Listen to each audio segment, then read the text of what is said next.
Happy Monday, and welcome back to the Lorden Arts channel. I'm John Lorden. Thank you so much for spending some time with us here today. Case Cracked is the show where we look into a mystery and what are the critical pieces that help solve that mystery.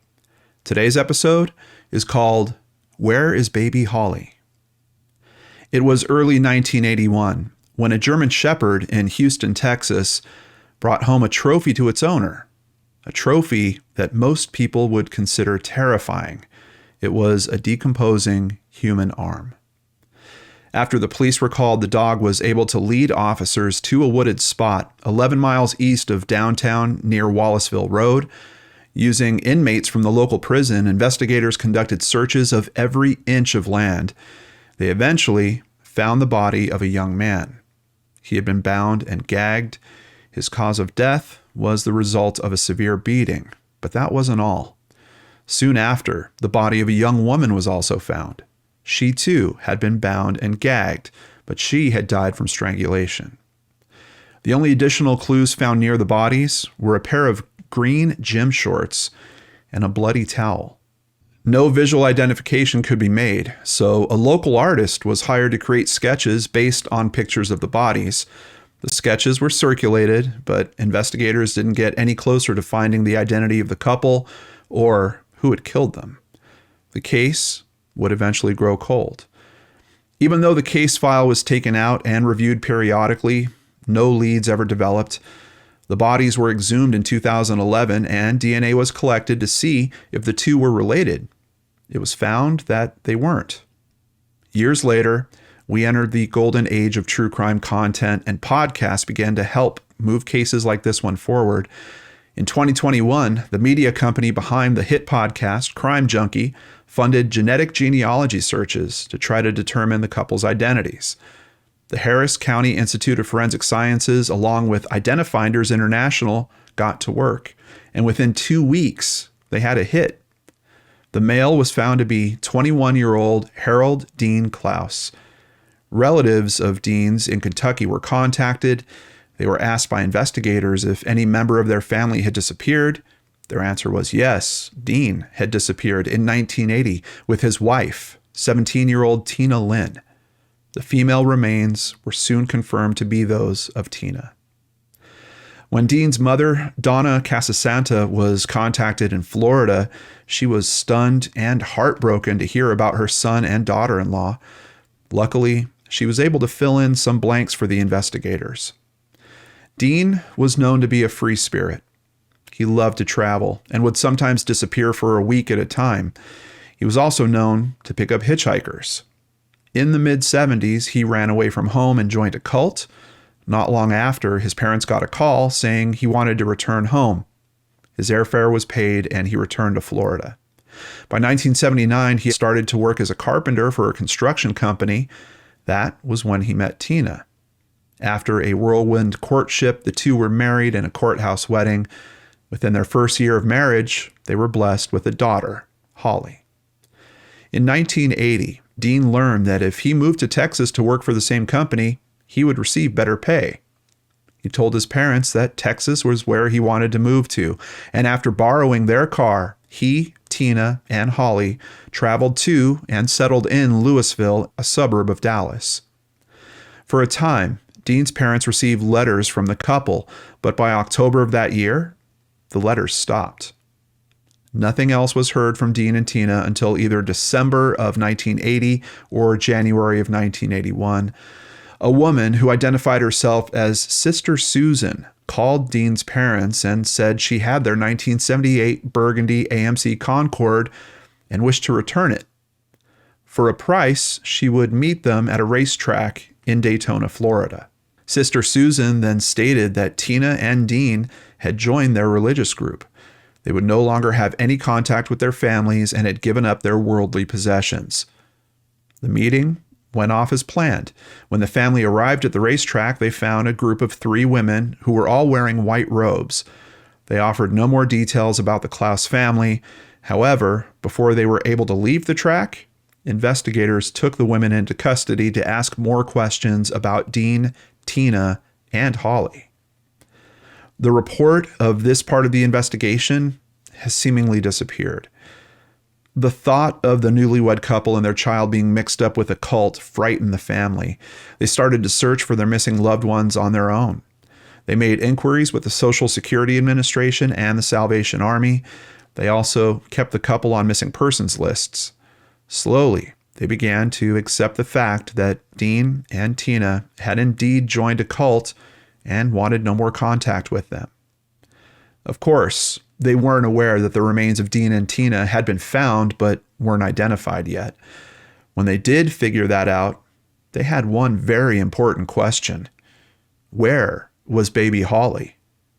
No other remains were found at the site, which meant she could still be out there. She could still be alive. The Texas Attorney General's office decided to take up the search for Holly. With the help of FHD Forensics, they created the Hope for Holly DNA Project, which preserved the genetic profiles of Holly's family members. They then began searching using genetic genealogy. Soon, they found that Holly was now living under a new name and was indeed alive and well. She was found living in Oklahoma with her husband, 5 children, and 2 grandchildren.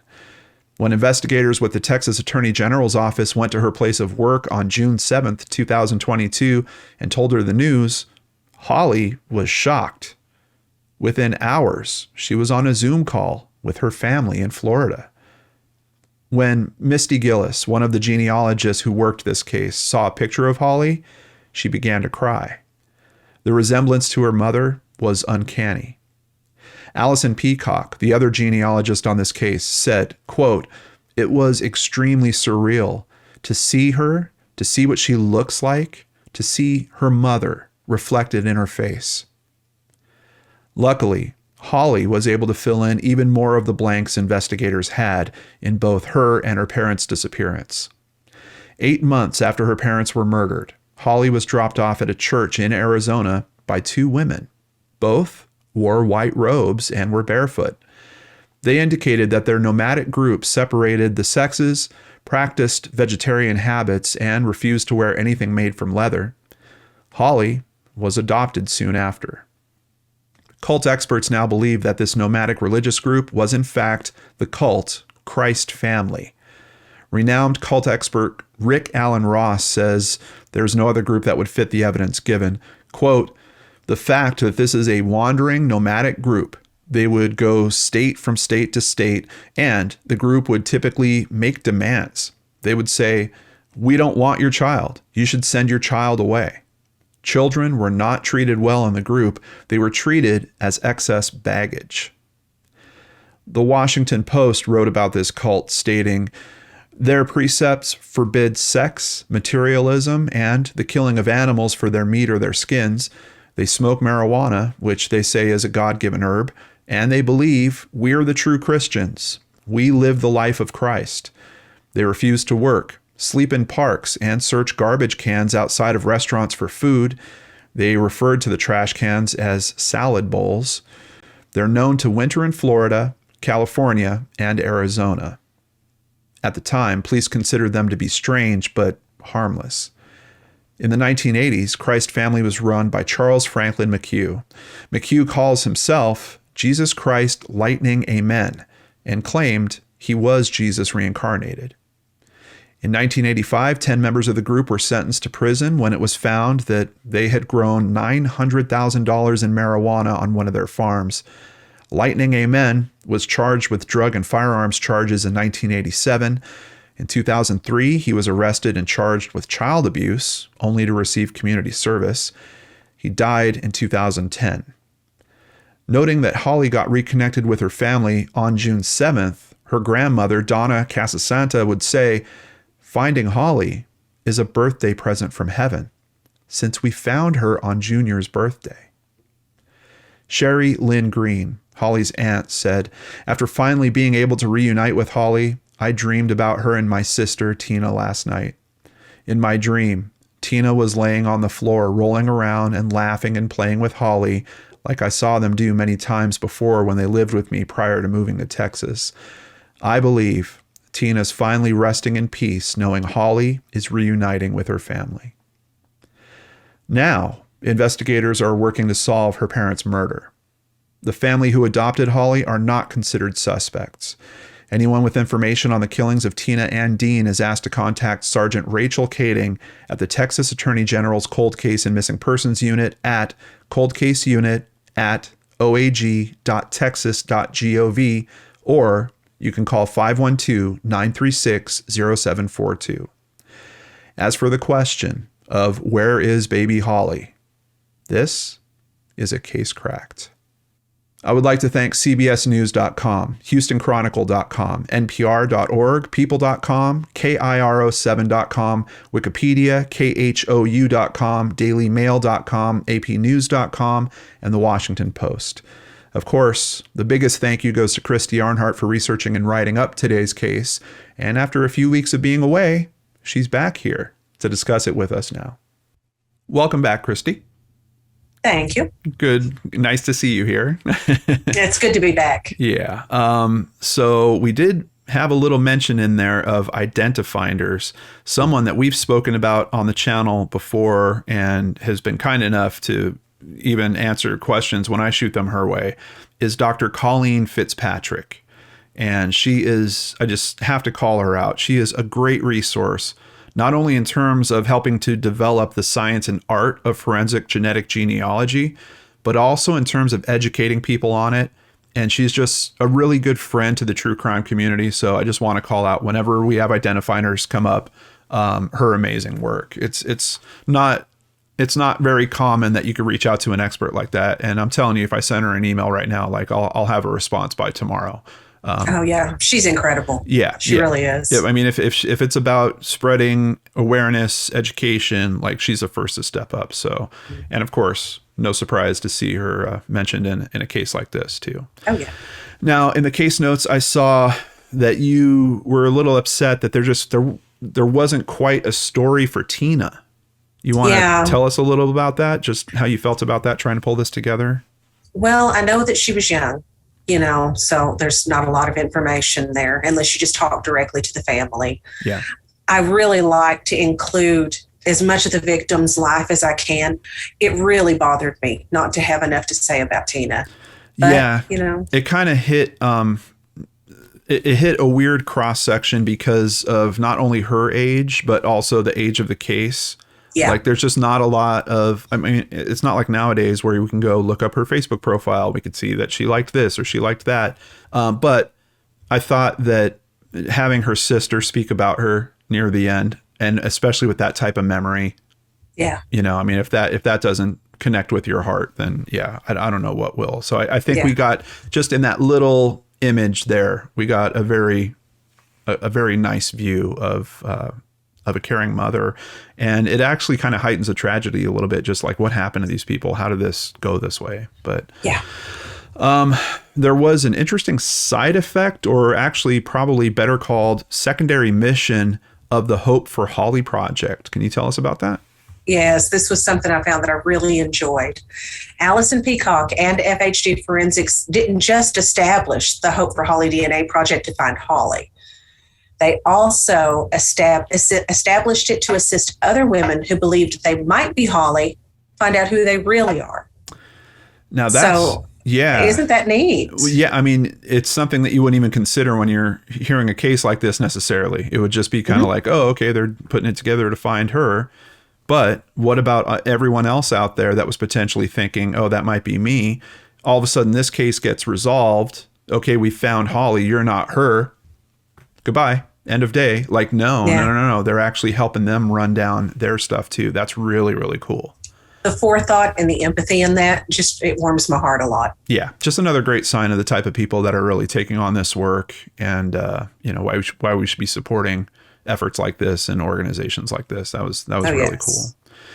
So what do you think, Christy? What's your take on, is the cult responsible here? And is there a way that we find this out? What do you think about that? Well, I think a good way to help determine that is to do DNA testing on the gym shorts and the bloody towel. I mean, the killer's DNA could be on there. And from what I looked at, it hasn't been tested. Yeah. Well, I'm curious because obviously there's still an active investigation part of this going on. So it could be that if there is some testing, it's not been publicly released. That's true. We also know evidence collection from back at that time, not always great, sometimes not stored properly. Ooh, I hadn't thought about that. Yeah, I mean, sometimes we have things where, entire police stations, like there's a tornado that comes through or something, all the records are lost. So, yeah, I'd be curious. I mean, I would hope if there is some testing that could be done there, that they are running that down to try to figure this out, but I don't know for sure. Well, something else that you see here is that a lot of the places where this family originated from, moved to, Holly was found, they all start to add up. She was dropped at a church in Arizona. Well, we know that they at least traveled through Arizona. Right. And well, the other interesting thing was hearing from Holly's perspective of the story that she was told about her adoption, because basically from her perspective as well, the story that she was told was, yes, I was dropped off at this church, and the description of the people that dropped her off at the church seemed to line up with the cult. So yes, we know that they kind of, for sure, they connect to the car because they get the car back to the family, and kind of, at least through this story that Holly's telling, it seems like they also connect to where she's dropped off. We know that they have that whole, they don't want kids around. They consider them a burden thing. So there's just a lot of aspects that seem to fit in but on the flip side of that, like what cults, like how do you keep a cult going if you're killing off your own members? Like there must have been something that went wrong or some type of disagreement or something. I don't know. Did you get the sense that Dean got involved with this cult? Was there any other indicators or? Well, I don't think it's a coincidence. There's a possibility that he knew them before he ever even moved away from Florida. Now, New Smyrna, Florida is one of the towns that the cult winters in, and that's where they were from. Okay. Now, the cult traveled throughout the U.S., Yuma, Arizona, throughout Arizona in general, California, Texas, all of these places line up. You know that he at least has an interest in cults because he's joined one before. Right. It just, it seems like there's a very good possibility there. Seems like it, and especially because the places you're hitting on and where they wind up also is Texas. I mean, Dean moves his family there, so definitely a possibility. And yeah, it's just seems like there's a lot of connectivity around that. Yeah. I truly hope that they get the answer to that. I don't know where it's going to come from. Maybe you're right about the clothing. Maybe there is something that they can get in terms of DNA testing on that. Outside of that, it's a big mystery. Like, I don't even know how you'd start. Like, you'd need someone to do like a forensic analysis of a cult. Do you know is this cult still active? I mean, if their leader passed away in 2010, unless someone else took it up, I can't imagine. I don't know that they're still active, but I do believe that the cult ran for a time after this. Okay. Gotcha. Well, Christy, thank you so much for all your hard work on today's episode. We really appreciate you, and I've got some other people to thank right now. Thank you, PayPal supporters Hillary Green, Brandy Fry, and Sigrid O'Hearn. For over 6 years, we've always run limited commercial ads here on YouTube. We can't do that without your support. If you'd like to help the channel keep going and growing, please visit lordandarts.com. There you can sign up for Patreon, sign up for PayPal, buy merchandise, or even just buy us a coffee, like Blue World recently did. We know that learning about the mechanisms that help support and find justice in these cases is important to understand the many unsolved cases we also cover. We really appreciate your support in allowing us to continue doing that. Remember, you can get another Lord and Art story every week on the Seriously Mysterious podcast. A new episode is coming tomorrow and every Tuesday after that. Visit seriouslymysterious.com and subscribe on your favorite podcatchers. While you're here, please don't forget to subscribe below and hit that bell icon if you want to catch one of our weekly Secret Studio live shows. And of course, I'll be back with a new unsolved mystery for you on Friday, right here on the Lord and Arts channel.